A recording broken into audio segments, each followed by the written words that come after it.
Bonjour à tous et à toutes, j'espère que vous allez bien.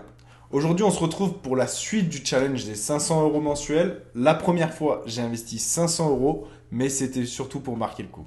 Aujourd'hui, là, on va investir 250 euros et dans 15 jours, nous allons faire de même.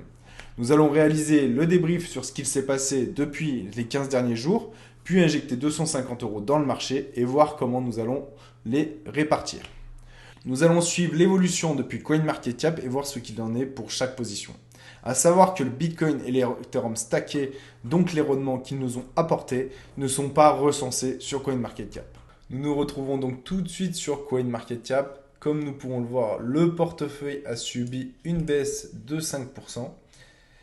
Alors, pour ce qui est de la position de Bitcoin, celui-ci a perdu 13 euros sur les 200 euros investis, donc une perte de 6,46% à l'heure d'aujourd'hui. Et pour la position Ether, celle-ci a perdu une baisse de 12 euros, ce qui représente 6% à l'heure d'aujourd'hui. Donc nous nous retrouvons avec des positions de 187 euros pour Ethereum et 187 euros également pour Bitcoin. Heureusement donc que nous avons gardé une poche de cash qui va nous permettre de réinjecter de l'argent si nous ressentons que c'est le bon moment pour réinjecter cet argent dans nos positions. Si nous n'avions pas gardé de poche de cash, nous n'aurions pas pu saisir l'opportunité de réinvestir si le marché était descendu plus bas, ce qui n'est pas encore le cas pour que ce soit réellement intéressant de mon point de vue. Pour ma part, je ne vais pas réinjecter d'argent dans ces deux positions aujourd'hui, car pour moi, nous sommes en période plate et j'ai la conviction que le marché peut aller voir plus bas dans les prochaines semaines ou mois. C'est pourquoi je ne souhaite pas être plus exposé que ça sur le marché à l'heure actuelle. Ce sont mes convictions, vous avez le droit de les partager ou non.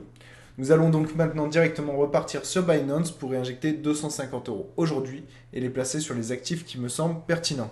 Maintenant que nous avons nos USDT prêts à être investis, je vais vous présenter les projets sur lesquels j'ai décidé d'investir ce mois-ci. Pour commencer, nous avons Polkadot. Je vais essayer de vous décrire Polkadot de la façon la plus simple possible pour que tout le monde comprenne bien de quoi il s'agit. Nous nous retrouvons tout de suite sur leur site web. Polkadot est une blockchain de layer 0 qui fonctionne en proof of stake, qui a pour but de réunir plusieurs blockchains avec différentes spécificités dans un réseau unifié. Polkadot permet donc de réunir plusieurs blockchains qui fonctionnent au sein d'un même écosystème. Toutes les blockchains qui fonctionnent sur ce réseau ont donc chacune leurs spécificités, leurs défauts et leurs avantages, ce qui permet d'utiliser au mieux la blockchain suivant les besoins requis. C'est donc ce qu'on appelle une relayer chain ou les layer 1 que l'on appelle parachain, qui elle traite les informations en parallèle en fonctionnant toutes sur le réseau Polkadot. Je vais directement me rendre sur un site pour vous montrer à quoi le réseau ressemble. Le relayer chain est donc le cœur même de Polkadot. Grâce à lui, il permet de la sécurité, du consensus et de l'interopérabilité.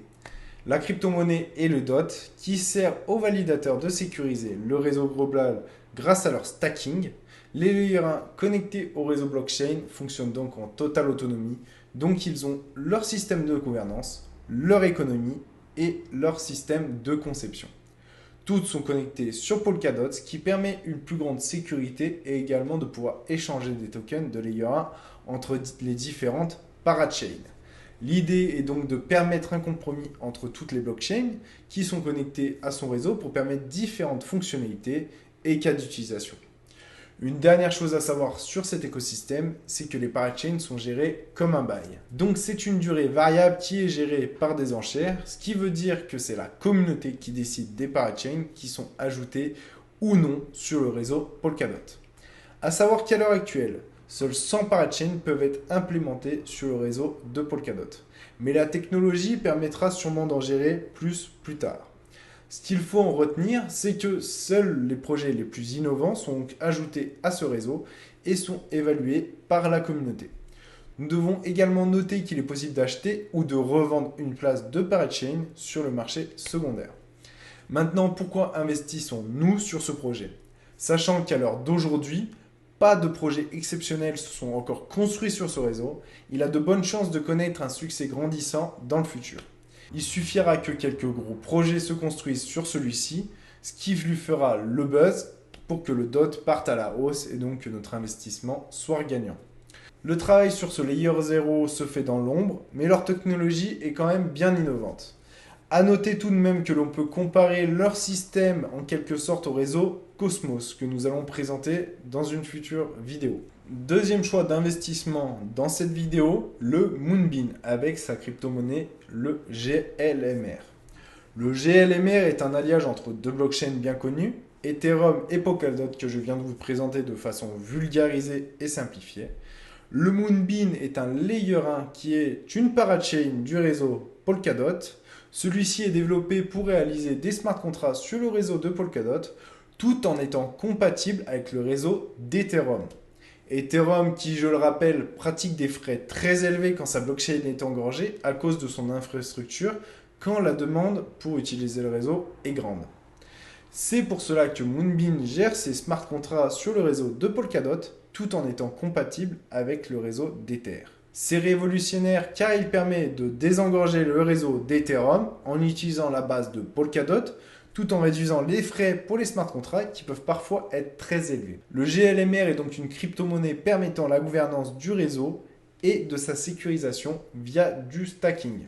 C'est pourquoi j'ai décidé aujourd'hui de l'ajouter à mon portefeuille et on se retrouve tout de suite sur Binance pour acheter ces deux crypto-monnaies. Nous allons donc maintenant sur Binance acheter les deux crypto-monnaies sélectionnées pour 100 € chacune. Donc pour commencer, nous avons le DOT. À partir de là, nous allons mettre Trade.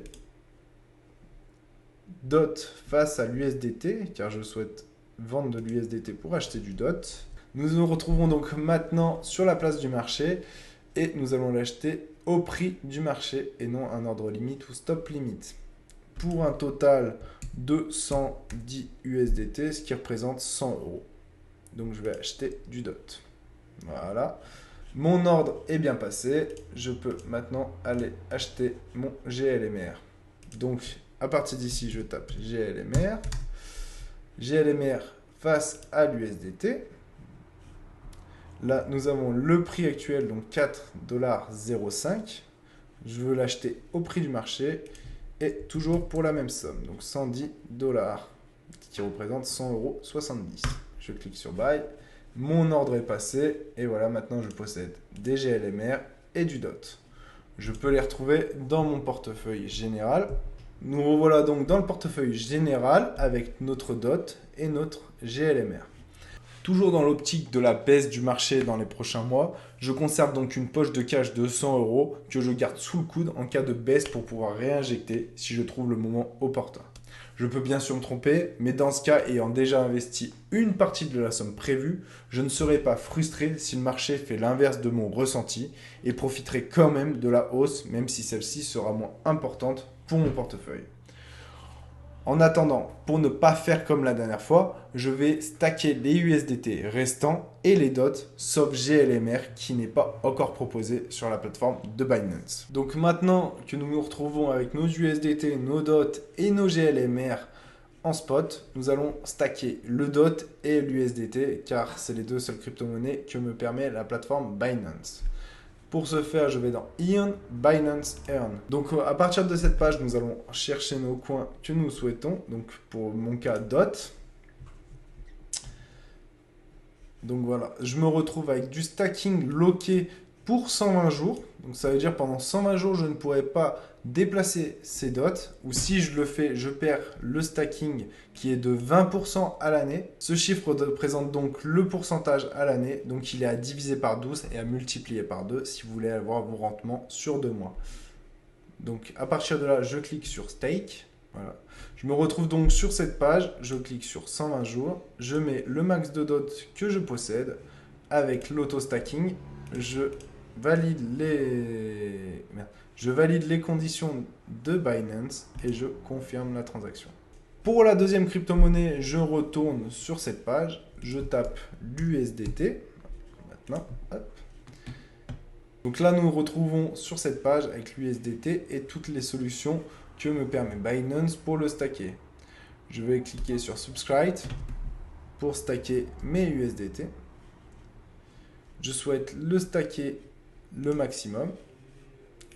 J'accepte mes conditions. Celui-là est flexible, ce qui veut dire que je peux retirer mes USDT à n'importe quel moment. Donc ce qui veut dire que Quand j'aurai besoin de ces USDT pour réinjecter sur d'autres crypto-monnaies, je pourrai les retirer à n'importe quel moment. Donc voilà, mon ordre est passé. Je retourne dans mon wallet. Donc maintenant sur le portefeuille spot, nous pouvons voir qu'il ne me reste plus que le GLMR qui est en portefeuille spot. Et dans Earn, nous pouvons voir toutes les crypto-monnaies qui sont stackées pour l'investissement long terme. C'est la fin de la vidéo. Merci à tous de m'avoir regardé. Je vous dis à très vite pour la suite du défi. C'était John de CryptoMawok.